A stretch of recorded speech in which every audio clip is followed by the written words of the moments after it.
Hi hello नमस्ते guys. So last video में हमने देखा था कि हमने ना वेरिएंस तक कंप्लीट किया था। बेसिकली हमने मेजर ऑफ सेंट्रल टेंडेंसी और मेजर ऑफ डिस्पर्जन को कंप्लीट किया था, और उसके बाद हमने वेरिएंस और स्टैंडर्ड डेविएशन वगैरह के फॉर्मूले खुद मतलब ऐसे बिल्ड किए थे। एक्चुअली हम उठे थे डेविएशन से, फिर हमने खुद फॉर्मूले बना लिए थे लास्ट में जाते जाते, ताकि आपको याद रहे फॉर्मूले, इसलिए हमने ऐसा किया था। ठीक है। और अब हम क्या करने वाले हैं, आज हम वेरिएंस की कहानी और आगे लेके जाएंगे। मतलब क्या है कि हम कोवेरिएंस को रिलेशंस की बात करेंगे।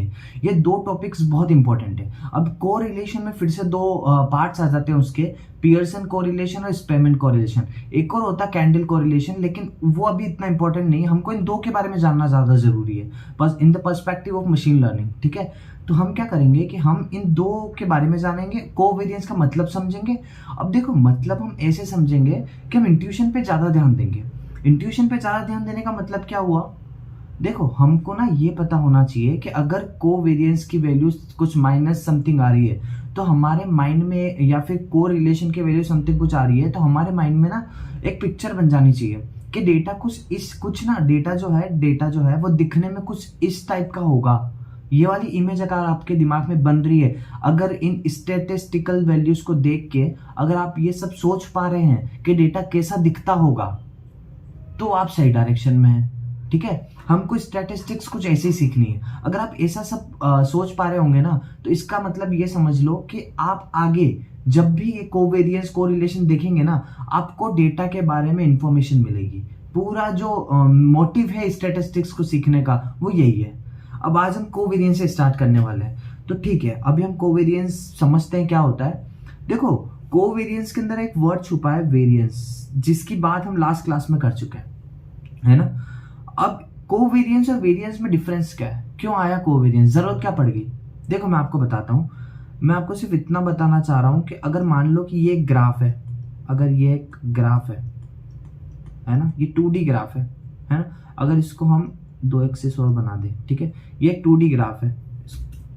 सॉरी, इस स्पेस को ना थोड़ा सा बड़ा कर लेते हैं ताकि हम समझ पाए चीजों को आसानी से, है ना। और पेन, ठीक है, ये करते हैं। ये ना एक 2D ग्राफ है, और इस 2D ग्राफ के अंदर कुछ ऐसे डेटा पॉइंट्स फैले हुए हैं, है ना। इनका जो वेरिएंस है वो मान लो कि इनका वेरिएंस जो है वो है v। ठीक है। अब हम एक और ग्राफ ड्रॉ करते हैं, और वो कुछ इस टाइप का ग्राफ है। उसके अंदर भी कुछ ऐसे डेटा पॉइंट्स हैं, है ना। ठीक है, कुछ ऐसे डेटा पॉइंट्स, और ये जो डेटा पॉइंट्स है ना, ये भी डेटा पॉइंट्स इसके जैसे ही हैं, इसके जैसे ही डेटा पॉइंट्स हैं। सिर्फ इस ग्राफ को अगर हम घुमा के कुछ ऐसा कर दें, तो भी जो वेरिएंस की वैल्यू है, जो है ना, वेरिएंस की वैल्यू वही रहने वाली। अगर आप सेम डेटा पॉइंट्स को प्लॉट करते हैं विद द अनोदर ओरिएंटेशन, जैसे यहां ना देखो, आप समझ पा रहे होंगे कि ये x की वैल्यू है और ये y है, और अगर x बढ़ रहा है तो y भी बढ़ रहा है, मतलब एक ये रिलेशनशिप दिख रहा है आपको। लेकिन यहां आप देखोगे ना, x और y, इनका रिलेशनशिप ही चेंज हो गया, इनका रिलेशनशिप नेगेटिव चला गया। मतलब ये है कि अब जो x बढ़ेगा उसके हिसाब से y घटेगा, है ना। तो ये तो नेगेटिव हो गया, मतलब नेगेटिव। अब देखो, इनकी बात नहीं करते, अपन समझेंगे ये बाद में नेगेटिव पॉजिटिव रिलेशनशिप्स क्या होते हैं। लेकिन आप सिर्फ डेटा देख के इतना समझो कि इस डेटा में फर्क तो है, इन दोनों डेटा में फर्क तो है ना, फर्क है ना इन दोनों डेटा में। इनकी ओरिएंटेशन पूरी चेंज है, लेकिन इन दोनों डेटा के पॉइंट्स एग्जैक्टली सेम है। उनकी जो वैल्यू है, उनका जो अमाउंट है, वो एग्जैक्टली सेम है ना। सिर्फ माइनस प्लस का डिफरेंस आया होगा, तभी ये ओरिएंटेशन चेंज हुआ है। अब इस ओरिएंटेशन के लिए भी वेरिएंस v है, और इस ओरिएंटेशन के लिए भी वेरिएंस v ही होगा। ठीक है। वेरिएंस को ओरिएंटेशन से कोई फर्क नहीं पड़ता, वेरिएंस को 2D नेचर से कोई फर्क नहीं पड़ता। वेरिएंस एक कॉलम पे काम करने वाली क्वांटिटी है। ठीक है। अब ना आप एक बात समझ रहे होंगे कि तो फिर कोवेरिएंस की जरूरत इसलिए लगी होगी कि हम यहाँ पे ओरिएंटेशन को समझ पाए, हम ना यहाँ पे ये समझ पाए कि मान लो, देखो मैं आपको बताता हूँ एक ग्राफ, जैसे मैंने ऊपर आपको ये 2 ग्राफ बताए, इन दोनों के केस में वेरिएंस तो सेम ही था। तो वेरिएंस स्टैटिस्टिक्स को लेके चले तो हम ये बोलेंगे कि ये दोनों जो ग्राफ है वो एग्जैक्टली सेम है, ये दोनों जो डेटा है वो एग्जैक्टली सेम है, लेकिन ऐसा तो नहीं है। तो क्या चीज ऐसी, क्या क्वांटिटी, क्या स्टेटिस्टिकल क्वांटिटी हम लेके आएंगे, जैसे हम वेरिएंस लाए थे वैसे अब नया क्या लाएंगे जिसकी हेल्प से हम ये बता पाए कि ये जो ओरिएंटेशन है ये अलग है और ये ओरिएंटेशन है ये अलग है, ये जो डेटा है ये अलग है और ये डेटा अलग है। हम क्या ऐसा करेंगे कि हम ये चीजें पता कर पाए, है ना। अब कोवेरिएंस का मोटिव क्या था वो तो आपको थोड़ा थोड़ा सा क्लियर हो रहा होगा कि हम ओरिएंटेशन, हम ना 2D नेचर पता कर, 2D ग्राफ में डिस्ट्रीब्यूशन पता करना चाहते हैं डेटा का। हम 1D में डिस्ट्रीब्यूशन पता कर पा रहे थे easily with the help of variance. With the help of variance हम ये चीज 1D में कर पा रहे थे डिस्ट्रीब्यूशन पता, लेकिन अगर 2D में हमको डिस्ट्रीब्यूशन पता करना है कि क्या डिस्ट्रीब्यूशन ग्राफ का है और दो डिस्ट्रीब्यूशन कैसे अलग है, तो हम कोवेरिएंस का यूज करते हैं। और कोवेरिएंस बेसिकली बताता क्या है, अब हम उसको जानते हैं। कोवेरिएंस बताता क्या है ना। कोवेरिएंस हमको बताता है कि कौन सा रिलेशन इन दोनों के बीच में है। मान लो कि x है और ये y, दो वेरिएबल्स हैं, मतलब दो कॉलम्स हैं, ये x हो गया और ये y हो गया, ठीक है।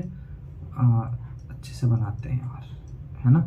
तो ये x हो गया और ये y हो गया, और इन दोनों के बीच में ना ये दोनों x y जो है दोनों कॉलम्स हैं, और इन दोनों की कुछ ना कुछ वैल्यूज डेटा पॉइंट्स इसके अंदर हम डाल देते हैं 2 3 5 7 14 3, ऐसे कुछ डेटा पॉइंट्स डले हुए हैं, है ना। अगर इन डेटा पॉइंट्स को यहाँ प्लॉट करें, अगर हम, है ना, अगर इन डेटा पॉइंट्स को प्लॉट करें x और y लेके, तो हमारा कुछ ग्राफ इस हिसाब से बना। मान लो ये एग्जैक्ट ग्राफ नहीं है, लेकिन मान लो कुछ इस हिसाब से बना, ठीक है।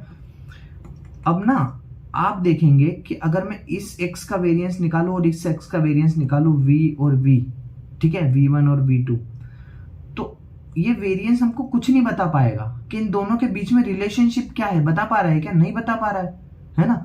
यहाँ पे भी ये ग्राफ और ये ग्राफ के बीच में डिस्टिंग्विश नहीं कर पा रहा था वेरिएंस, तो वेरिएंस से आगे उठ के कुछ लाना पड़ेगा जो कि है कोवेरिएंस। और कोवेरिएंस में हम क्या बात करते हैं, अब हम उसकी बात करेंगे।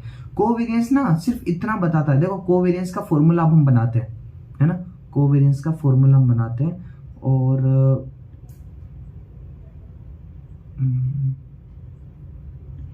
ठीक है, कोवेरिएंस का फॉर्मूला ना हम कैसे बनाएंगे अभी हम उसके ऊपर ध्यान देते हैं, है ना। एक मिनट, मैं ना टेक्स्ट लाना चाह रहा हूं।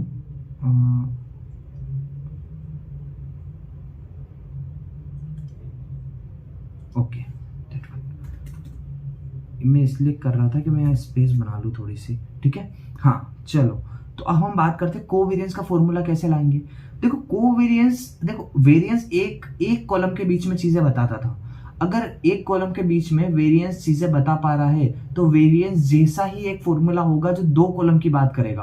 और वो फॉर्मूला हम कैसे, देखो कैसे बनाते हैं फॉर्मूला, कि हम ना कोवेरिएंस लिखते हैं, ये कुछ भी मतलब वेरिएबल नेम कुछ भी ले लो, कोवेरिएंस अगर हम निकालना चाहते हैं, है ना, तो किस किस का x और y के बीच में कोवेरिएंस हम निकालना चाहते हैं। और x और y के बीच में कोवेरिएंस अगर हम निकालेंगे तो क्या आएगा, कैसे बनेगा कोवेरिएंस, ठीक है, उसकी बात करते हैं। तो x और y के बीच में कोवेरिएंस निकालने का फॉर्मूला अगर हम देखें तो summation of i is equal to 1 से n तक, है ना।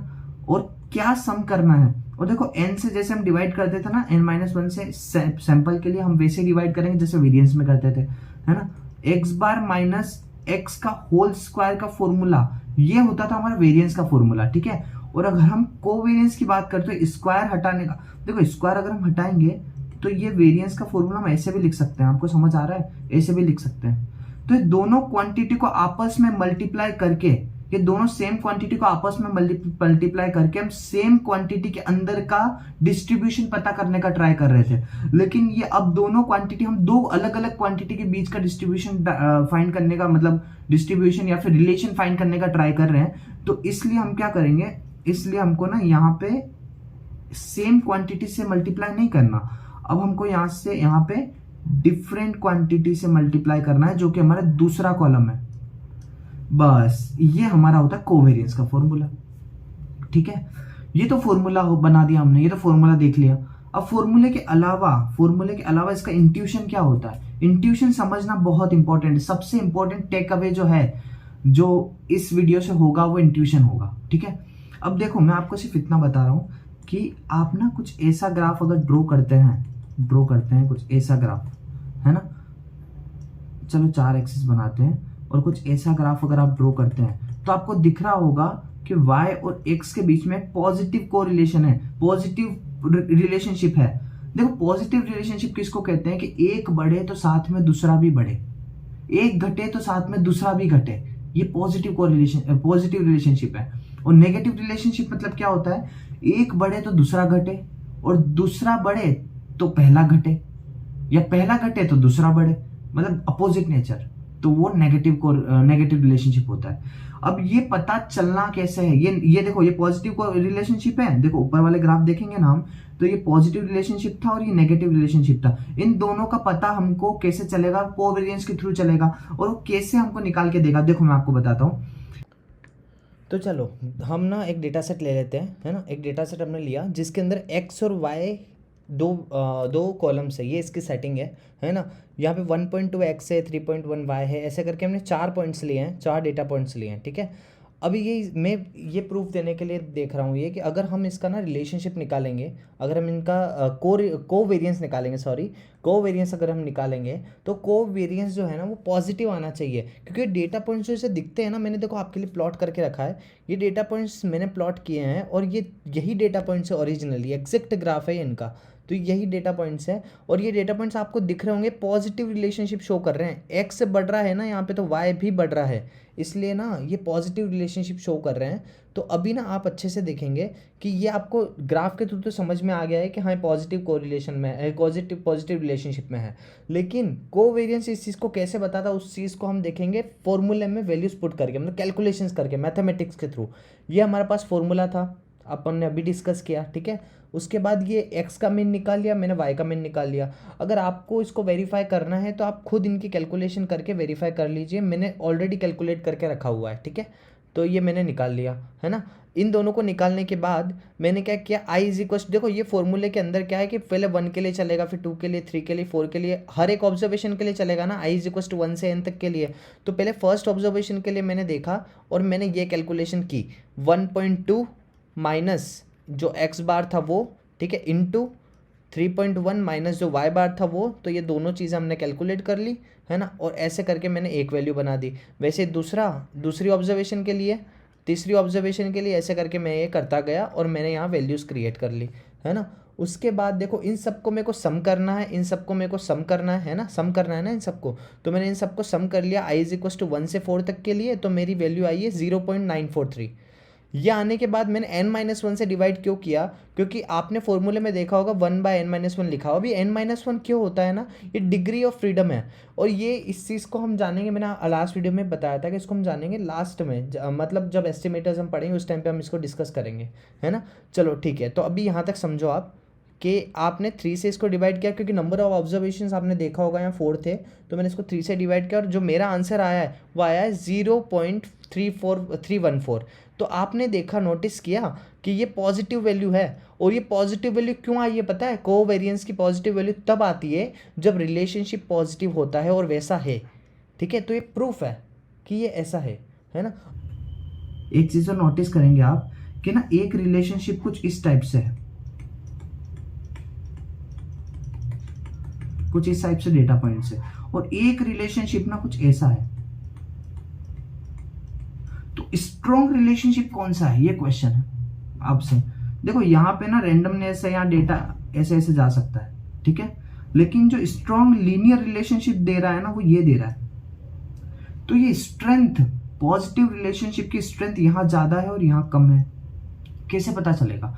कोवेरिएंस के अंदर जो वैल्यूज आती है ना वो -इन्फिनिटी से +इन्फिनिटी तक कहीं भी आ सकती है, वो सिर्फ हमारे साइन जानने के लिए इंपॉर्टेंट है। अगर वो पॉजिटिव है तो हम पॉजिटिव रिलेशनशिप की बात करेंगे, अगर वो नेगेटिव है तो वो नेगेटिव रिलेशनशिप की बात करेंगे, है ना।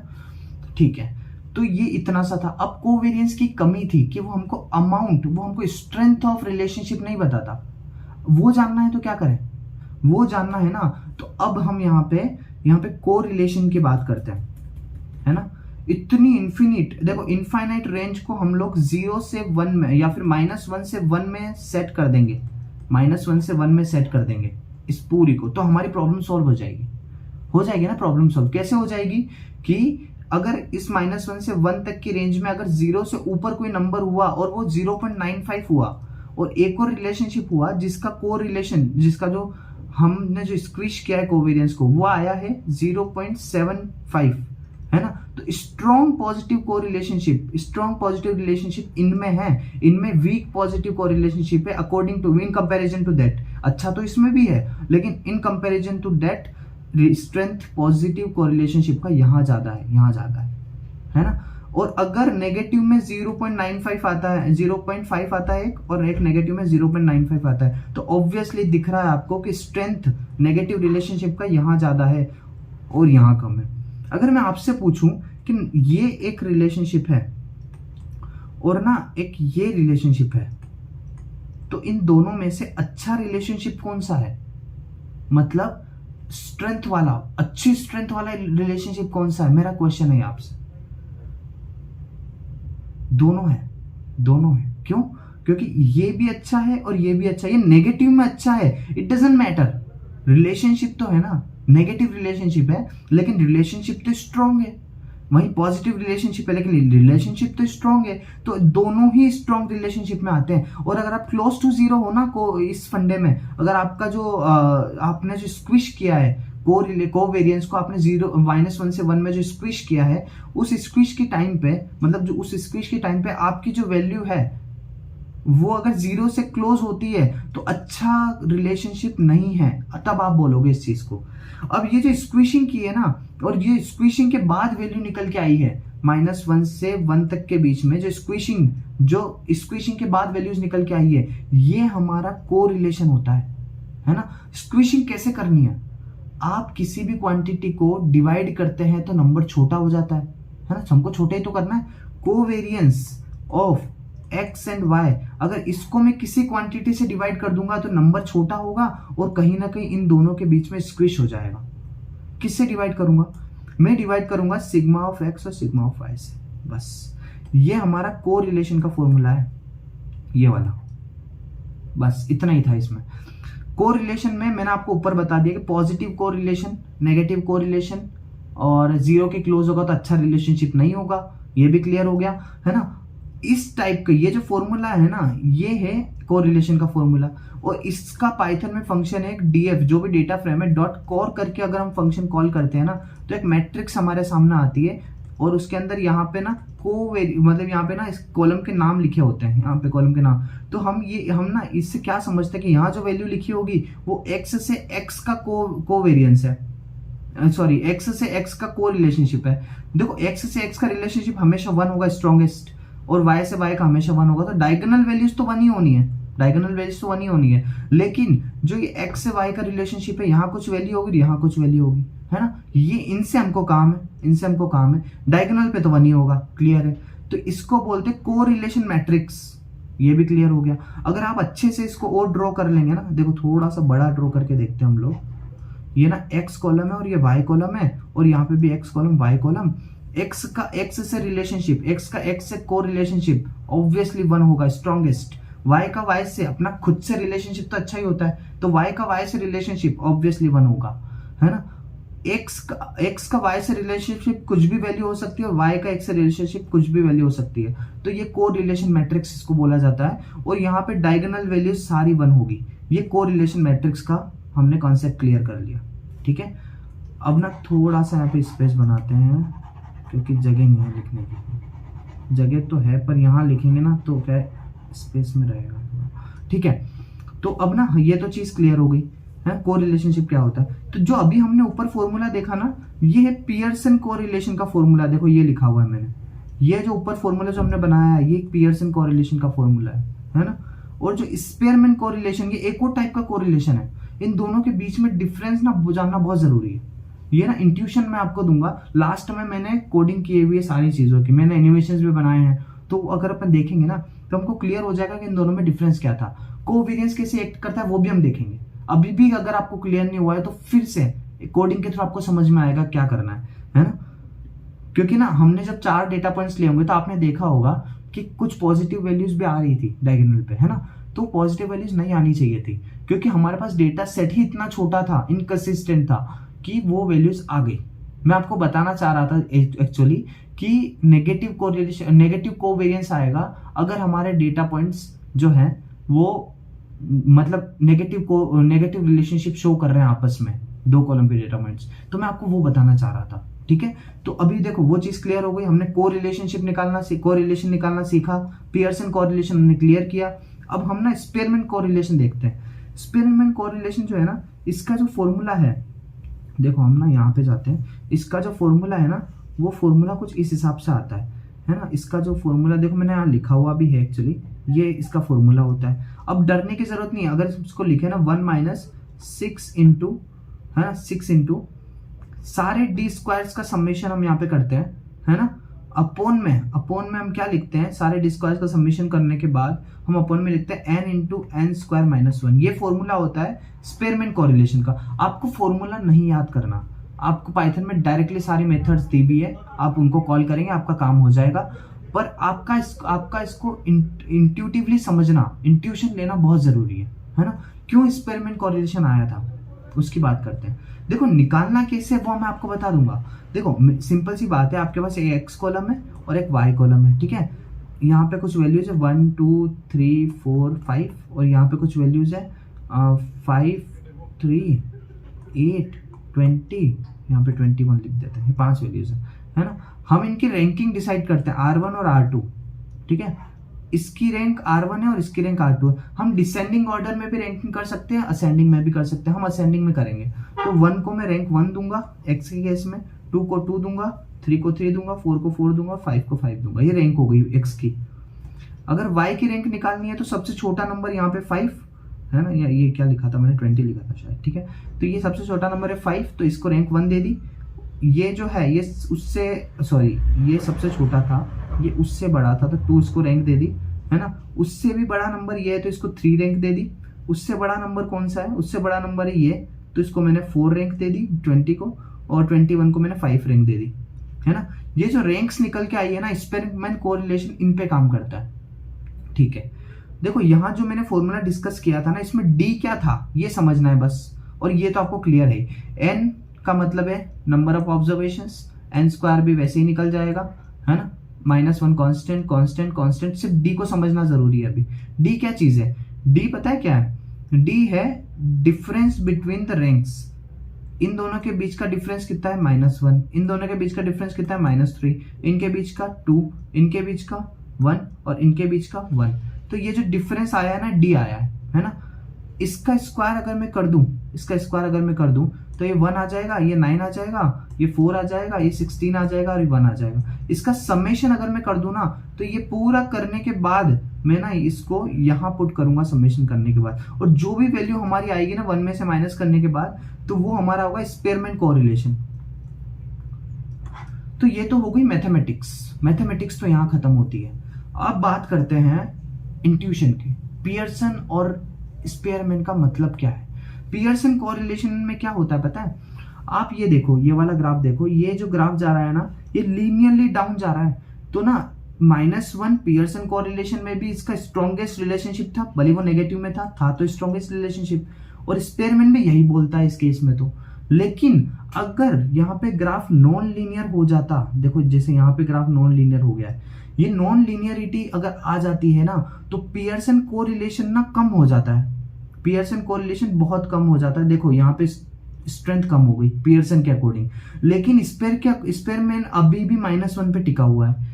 अब इससे फायदा क्या हुआ, तो देखो आप एक चीज समझ पा रहे होंगे कि पियर्सन कोरिलेशन सिर्फ लीनियरिटी को देखता है। जितनी लीनियरिटी होगी ना इसके अंदर, हमारे ग्राफ के, हमारे डेटा डिस्ट्रीब्यूशन के अंदर जितनी लीनियरिटी होगी उतना अच्छा पियर्सन कोरिलेशन होगा। लेकिन स्पेयरमैन कोरिलेशन ना एक्चुअल में मीनिंग समझता है चीजों का। क्या बोलता है वो कि अल्टीमेटली आप भले नॉन लीनियर ग्राफ बना रहे हो, अल्टीमेटली जो रिलेशनशिप x और y के बीच में आना है वो तो नेगेटिव ही आना है, क्योंकि आप ये वाली वैल्यू पकड़ोगे तो यहाँ पे x की वैल्यू कम है, y की ज्यादा है, और ये पकड़ोगे तो यहाँ पे x की वैल्यू ज्यादा है, y की कम है। तो कहीं ना कहीं अगर एक बढ़ रहा है तो दूसरा घट ही तो रहा है, मतलब तो वही है। तो आप कोरिलेशन को कम कैसे कर सकते हैं इस केस में, तो नॉन लीनियरिटी कैच करता है हमारा स्पेयरमैन कोरिलेशन। बस इतना सा इंट्यूशन था इसका। अभी हम ना ग्राफ्स देखेंगे और अच्छे से आपको सब कुछ समझ में आएगा। देखो आज जितना पढ़ना था वो यहीं तक था। अब हम इंट्यूशन की बात करने वाले हैं ना। मैंने क्या किया, मैंने क्या किया कि दो ग्राफ्स बनाए, दो ना सॉरी ठीक है, मैंने ना एक डेटा फ्रेम डिजाइन किया, डेटा फ्रेम बनाया, और वो डेटा फ्रेम कुछ इस हिसाब से दिखता है। ये देखो, ये एक डेटा फ्रेम है, इसका मैंने कोरिलेशन अगर निकालना है, देखो ये कोरिलेशन मैट्रिक्स मैंने आपको समझाई थी, ये ए कॉलम है, यहाँ पे ए कॉलम है ये वाला, ये बी कॉलम है, यहाँ पे भी बी कॉलम है। तो देखो ये वैल्यू क्या दिखाती है, मैंने आपको बताया डायगोनल वैल्यूज हमेशा 1 होगी कोरिलेशन मैट्रिक्स में, मतलब कोरिलेशन मैट्रिक्स में, ठीक है। तो देखो ये ए का ए के साथ जो संबंध है वो तो 1 है, बी का बी के साथ रिलेशन 1 है, ए का बी के साथ रिलेशन 0.66 है, और बी का ए के साथ रिलेशन वो की वही सेम 0.66 है। आप समझो ए का बी के साथ जो रिलेशन है वो ही तो बी का ए के साथ भी कोरिलेशन होगा, बस दोनों सेम ही होने, है ना। तो ये देख लिया हमने, कोरिलेशन निकालते कैसे पाइथन में कोडिंग करके, वो हमने देख लिया, है ना। अब देखो मैं यही चीज देखो कहाँ गई, मैं ना यही चीज अभी मीन निकालता हूँ, है मीन निकाल, देखो ये, हाँ ये सब मत समझो अभी ना। अगर आपको स्पेरमैन, देखो जो अभी हमने कोरिलेशन निकाले थे ना, ये कोरिलेशन आए थे पियर्सन कोरिलेशन, वो जो फॉर्मूला हमने देखा था ना, सिग्मा एस और सिग्मा वाई से डिवाइड कर दिया था, इनटू करके स्क्विश करके चीजों को, वो जो फॉर्मूला डिजाइन हुआ था वो पियर्सन कोरिलेशन का था। और ये जो हमने वैल्यूज निकाली है ना बाय डिफॉल्ट, वो पियर्सन कोरिलेशन की वैल्यूज आई है यहाँ पे, है ना। अगर स्पेरमैन कोरिलेशन की वैल्यूज निकालनी है तो मैं क्या करूंगा, कि मैं यहाँ पे मेथड, एक पैरामीटर होता है df.core फंक्शन में, तो मेथड में अगर मैं स्पेरमैन दे रहा हूँ तो स्पेरमैन कोरिलेशन आएगा, और अगर मैं यहाँ पे पियर्सन दे रहा हूँ तो पियर्सन कोरिलेशन आएगा, देखो ठीक है। तो बाय डिफॉल्ट पियर्सन होता है, एक और कैंडल भी होता है, लेकिन उसका अभी इतना जानना जरूरी नहीं, मेनली ये 2 यूज होते हैं, तो इसलिए हमने 2 समझे, ठीक है। अब देखो कोवेरिएंस तो हमने देख ही लिया, है ना, ठीक है। अभी ना मैं इसको रन करता हूँ, और इसको, ये तो अभी हमने शायद डिजाइन किया था, तो ठीक है, इसको भी हम छोड़ देते हैं, हम समझ ही चुके हैं, है ना, ठीक है। तो ना हम यहाँ पे कोवेरिएंस का मतलब समझ रहे थे, और कोवेरिएंस देखो फ्रेम्स का मतलब, यहाँ नीचे आप ना इमेजिन करो कि यहाँ पे ना -1 लिखा है, यहाँ पे इस जगह पे -1 है, और यहाँ पे 1 है। अगर कोवेरिएंस -1 रहेगा तो देखो क्या होगा, आप ध्यान से देख रहे होंगे कि ये पूरा जो कोवेरिएंस है यहाँ पे, ये -1 वाला कोवेरिएंस है, ये देखो नेगेटिव रिलेशनशिप आपको दिख रहा होगा। तो नेगेटिव रिलेशनशिप में -1 नहीं, माइनस वाला कोवेरिएंस रहेगा, माइनस वाला कोवेरिएंस रहेगा। अगर हम नेगेटिव रिलेशनशिप की बात करते हैं, पॉजिटिव की बात करते हैं रिलेशनशिप की, तो पॉजिटिव कोवेरिएंस रहेगा, ठीक है। ये देखो यहाँ पे आप एज्यूम करो कि माइनस वाला कोवेरिएंस है, और यहाँ पॉजिटिव कोवेरिएंस है। देखो माइनस वाले कोवेरिएंस के अकॉर्डिंग नेगेटिव रिलेशनशिप आपको दिख रहा है। अभी मैं इसको रन करूंगा ना, तो देखो आप ध्यान से देखेंगे, जैसे जैसे ये आगे बढ़ रहा है, जैसे जैसे ये पॉजिटिवनेस की तरफ जा रहा है, पहले तो 0 आएगा बीच में, 0 पे हम बोलेंगे कि कोई रिलेशनशिप नहीं है। मैंने आपको बताया था कि जीरो कोवेरिएंस या फिर कोवेरिएंस आया ही नहीं तो कोई रिलेशनशिप है ही नहीं, है ना, कोई रिलेशनशिप है ही नहीं। तो देखो ये 0 आया इस पॉइंट पे, तो देखो मैं इसको रोकता हूं, और आप देखो कि कोई रिलेशनशिप नहीं है, कांस्टेंट पे आ गई ये चीजें, है ना। अब वापस से अगर मैं इसको रन करता हूं तो आप ध्यान से देखेंगे कि धीरे धीरे आगे बढ़ेगा ना ये ग्राफ। तो देखो मैं आपको आगे बढ़ा के दिखाता हूँ, ये ना पूरा पॉजिटिव हो गया है, कोवेरिएंस अब यहाँ जाके पॉजिटिव हो गया है, और आपने देखा कि डेटा पॉइंट्स भी पॉजिटिव साइड में ही है। तो इसका मतलब ये प्रॉपर इंट्यूशन था कि आप कोवेरिएंस को रिलेशनशिप के नेचर को पता करने के लिए यूज करेंगे कोवेरिएंस को, है ना। अब ना मैं बात करता हूं स्पेयरमैन और पियर्सन कोरिलेशन के बीच के डिफरेंस की, है ना।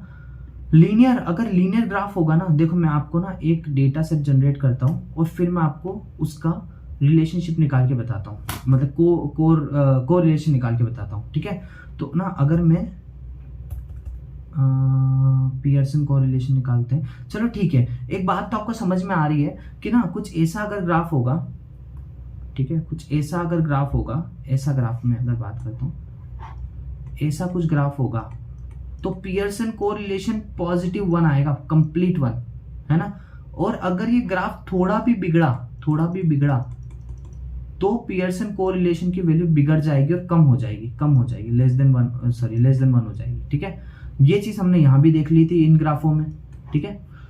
अब हम क्या करेंगे, इसको यहां देखते हैं कि देखो इसका पियर्सन कोरिलेशन, देखो ये आप ध्यान से देख रहे होंगे ना, तो ये जो ग्राफ आपको दिख रहा है, ये ग्राफ तो एक सिग्मॉइड का ग्राफ है, और इसके तो नॉन लीनियर ग्राफ है। नॉन लीनियर ग्राफ है तो लीनियर रिलेशनशिप तो कम है, नॉन लीनियरिटी ज्यादा है, तो यहाँ पियर्सन कोरिलेशन कम आना चाहिए। अब मतलब आएगा तो अच्छा खासा, लेकिन स्पेयरमैन से कम आएगा। देखना कैसे आएगा। ये स्कैटर प्लॉट करते हैं तो डेटा कुछ हमारा, सॉरी ये रन नहीं किया मैंने, हाँ डेटा कुछ, एक्चुअली क्या प्रॉब्लम आ रही है, एक्स नहीं दिख रहा है, ठीक है रुको एक मिनट, इसको रन किया पहले मैंने, और इसमें भी एक एरर है। क्या एरर है, एक्स इज नॉट डिफाइंड, तो एक्स तो मैंने लिखा ही नहीं है कहीं, एक्स तो मैंने लिखा ही नहीं है। अच्छा, ये प्रॉब्लम है। तो ना मैंने इसको अलग से जनरेट कर लेता हूँ या तो डेटा को, ठीक है। तो एक्स को मैं ये लेता हूँ और यहाँ पे मैं एक्सपोर्ट कर लेता हूँ, और ना इसको मैं एक्स मार्क करके एक्स वेरिएबल बना लेता हूँ, है ना। और अब मैं ना यहाँ पे क्या करूँगा कि एक्स की वैल्यू पुट करूँगा, है ना। अब देखो ये तो रन कर गया, और इसको मैं रन करूंगा तो आपको दिखेगा कि ये एक सिग्मॉइड वाला ग्राफ है, और जो कि नॉन लीनियरिटी को शो करता है। अब नॉन लीनियर है तो पियर्सन कोरिलेशन कम आना चाहिए, क्योंकि वो लीनियरिटी को देखता था, हमने अच्छे से बताया, और स्पेयरमैन थोड़ा ज्यादा आना चाहिए। अब ना पियर्सन कोरिलेशन में निकालू इसका, तो आप डायगोनल वैल्यूज मत देखना, डायगोनल हमेशा 1 आती है, इनसे हमको कोई मतलब नहीं है। हमको मतलब इन दो वैल्यूज से। आप देख रहे होंगे कि इनका जो कोरिलेशन है वो पॉजिटिव में है, तो एक तो पॉजिटिव रिलेशनशिप है वो तो पता चल ही रहा है, लेकिन नॉन लीनियर है तो 0.96 है ना। लीनियर होता तो 1 हो जाता, कंप्लीट लीनियर होता तो 1 हो जाता। यहाँ नॉन लीनियरिटी है तो 0.96 है, लेकिन स्पेयरमैन कोरिलेशन नॉन लीनियरिटी की वजह से कम नहीं होता। स्पेयरमैन कोरिलेशन कम तब होता है जब रिलेशनशिप, जब वैल्यूज जो होती है वो एक दूसरे के साथ कम ज्यादा होने का नेचर शो ना करे। मतलब एक ज्यादा हो रहा है तो वाई भी ज्यादा अगर हो रहा है, भले किसी भी अमाउंट से, किसी भी रेट से हो रहा है, वो फर्क नहीं पड़ता, लेकिन हो रहा है तो स्पेयरमैन कोरिलेशन कहता है कि ठीक है चल जाएगा, ऐसा है तो चल जाएगा। पियर्सन कोरिलेशन अलाउ नहीं करता है, तो इसलिए वहां कम हो गया नॉन लीनियरिटी की वजह से। और यहाँ ना इसका अगर मैं देखूं तो देखो स्पेयरमैन में सब 1 आया, इसका मतलब ये कि नॉन लीनियरिटी की वजह से स्पेयरमैन को फर्क नहीं पड़ रहा, ठीक है। तो ये स्पेयरमैन कोरिलेशनशिप हमने देख लिया, है ना। तो ठीक है, अब देखो एक प्रूफ और है कि जो फॉर्मूला हमने देखा था ना 6d², जो स्पेयरमैन निकालने का फॉर्मूला, स्पेयरमैन कोरिलेशन निकालने का फॉर्मूला देखा था, वो फॉर्मूला मैंने यहाँ अप्लाई किया, और पता करने का ट्राई किया कि क्या सच में जो df.core method is equal to Spearman, ये जो फंक्शन हमको ला के देता है, क्या वो यही फॉर्मूला अप्लाइड है इंटरनली भी। तो मैंने ये फॉर्मूला अप्लाई किया पाइथन में, और इसको प्रोग्राम को रन करके देखा, सेम डेटा के साथ किया है, देखो ये सेम डेटा है ना। तो यहाँ पे भी 1 आया और यहाँ पे भी 1 आया। ये इस चीज का प्रूफ है कि जो फॉर्मूला हमने देखा है वही पाइथन भी यूज करता है ना। तो देखो स्पेयरमैन कोरिलेशन क्लियर हो गया, पियर्सन कोरिलेशन क्लियर हो गया, इन दोनों के बीच का इंट्यूशन हम लेके जा रहे हैं, इन दोनों के बीच का इंट्यूशन क्लियर हो गया, है ना। कोवेरियंस कैसे काम करता है वो क्लियर हो गया। कोवेरियंस सिर्फ और सिर्फ एक रिलेशनशिप का नेचर दिखाता है विद द साइन, अदरवाइज उसकी जो वैल्यूज होती है वो तो रेंजिंग फ्रॉम -∞ टू इन्फिनिटी होती है, तो उससे मतलब ही नहीं है। कोवेरियंस को स्क्विश करके हमने कोरिलेशन इसीलिए बनाया था ताकि हम नेचर के साथ साथ स्ट्रेंथ भी पता कर पाए रिलेशनशिप का, है ना। तो इसलिए हम कोरिलेशन बना के लेके आए। तो आज हमने कोवेरियंस, कोरिलेशन में जो 2 टॉपिक्स है वो सब कुछ कवर कर लिया, ठीक है। अब जो कोवेरियंस मैट्रिक्स वाला जो टॉपिक है उसको समझते हैं एक बार। कोवेरियंस मैट्रिक्स देखो कुछ भी नहीं है, कोवेरियंस जो होता है वो यही है। देखो कोवेरियंस मैट्रिक्स, देखो 2 आपके पास ना कॉलम्स है एक्स और वाई, है ना। यहाँ एक्स है और यहाँ वाई है ना, और यहाँ पे एक्स है और यहाँ पे वाई है, ठीक है। अब आप समझो कि यहाँ इसका मतलब क्या है, एक्स और एक्स के बीच का covariance between X and X यही होगा। और यहाँ देखेंगे तो covariance between X and Y, और यहाँ पे देखेंगे तो कोवेरियंस बिटवीन एक्स एंड मतलब वाई एंड एक्स, ठीक है। और यहाँ देखेंगे तो covariance between Y and Y, ठीक है। अब अगर सेम वेरिएबल का कोवेरियंस निकालेंगे तो वो तो वेरियंस ही हो गया ना। फिर मैंने क्या बोला था, कोवेरियंस 2 कॉलम के बीच में होता है और वेरिएंस एक ही कॉलम के बीच में होता है, तो ये एक ही कॉलम के बीच में हो रहा है तो वेरिएंस हो गया। अगर आपको यकीन नहीं है हो रहा है इस बात पे भी, तो हम ना एक चीज और देख लेते हैं कि कोवेरियंस के फॉर्मूले में हमने क्या देखा था कि फॉर्मूला क्या होता है कि 1/n - 1, है ना, 1 से लेके n तक चलता है ये, और फिर उसके बाद क्या हम करते हैं, x बार माइनस x और y बार माइनस y, ये हमारा कोवेरियंस का फॉर्मूला था। अगर यहाँ भी मैं x बार माइनस x ही लिख दूं, मतलब कोवेरियंस ऑफ एक्स वाई का था ये फॉर्मूला तो, लेकिन अगर मैं एक्स एक्स का ही निकालूंगा तो यहाँ पे भी सेम क्वांटिटी आएगी और यहाँ पे भी सेम क्वांटिटी आएगी, इन दोनों का स्क्वायर कर देंगे तो कोई फर्क नहीं पड़ेगा। ठीक है, तो ये तो वेरिएंस का फॉर्मूला हो गया, है ना। तो देखो आप इस चीज को समझो कि इस मैट्रिक्स को अपडेटेड फॉर्म में कैसे लिखा जा सकता है। इस मैट्रिक्स को अपडेटेड फॉर्म में ऐसे लिखा जा सकता है कि variance of X, variance of Y, covariance of x and y और covariance of y and x। अब आप पहले इसको इससे, अब देखो कोवेरियंस के फॉर्मूले में एक चीज और थी, इन दोनों क्वांटिटीज को आप देखो तो जो दोनों मल्टीप्लाई होती है, अगर मैं इसको पहले लिख दूं और फिर मल्टीप्लाई करूं तो भी तो सेम रिजल्ट आएगा ना। तो covariance of x and y equals to covariance of y and x, ये भी क्लियर है। तो ये दोनों क्वांटिटी हमेशा सेम होगी लेकिन 1 नहीं होगी, मतलब 1 तो कोई भी नहीं होगी, तो दोनों क्वांटिटी हमेशा सेम होगी और ये जो है वो वेरिएंस होगा, ये दैट पर्टिकुलर कॉलम्स का वेरिएंस होगा। तो कोवेरियंस मैट्रिक्स हमको बहुत कुछ इंफॉर्मेशन देती है डेटा के बारे में, ये आपको समझ में आ रहा होगा। ठीक है, तो निकालते कैसे, हमने देखा np.co फंक्शन है, उसके अंदर आप डेटा फ्रेम वगैरह, उसके अंदर जो भी पैरामीटर है, जो भी कॉलम वैल्यूज अगर आप पास कर दोगे तो ये ना हमको कोवेरियंस मैट्रिक्स बना के देगा। ठीक है, ये हमारा फॉर्मूला होता है। एंड पे यहाँ पे नंपाई लाइब्रेरीज है, नंपाई लाइब्रेरी है। ठीक है, तो ठीक है, आज के दिन में हमने क्या क्या कवर किया, हमने कोवेरियंस और कोरिलेशन के बीच में अच्छे से मतलब जाना, बने कैसे फॉर्मूलेज वो जाना, उसके बाद हमने क्या जाना, इन दोनों के बीच का इंट्यूशन क्या है, कोरिलेशन में स्पेरमैन और पियर्सन के बीच में बहुत बड़ा डाउट है, तो इन दोनों के बीच में क्या डिफरेंस था और कौन सा कब यूज करना है, अब आपको समझ में आ रहा होगा। जब नॉन लीनियरिटी हो ना डेटा में, और हम नॉन लीनियरिटी को भी देखना चाहते हैं एज अ पॉजिटिव रिलेशनशिप, तो हम स्पेरमैन का यूज करेंगे, अदरवाइज हम लीनियर रिलेशनशिप देखना चाहते हैं पियर्सन का यूज करेंगे। ठीक है, और कोवेरियंस हम समझ चुके क्या होता है, इन डिटेल हमने बहुत कुछ कवर किया। ठीक है, तो आई थिंक कॉन्फिडेंस होगा कि हाँ अब तक तो समझ में आ रहा है। ठीक है, so thank you for watching my video and thank you so much, bye bye.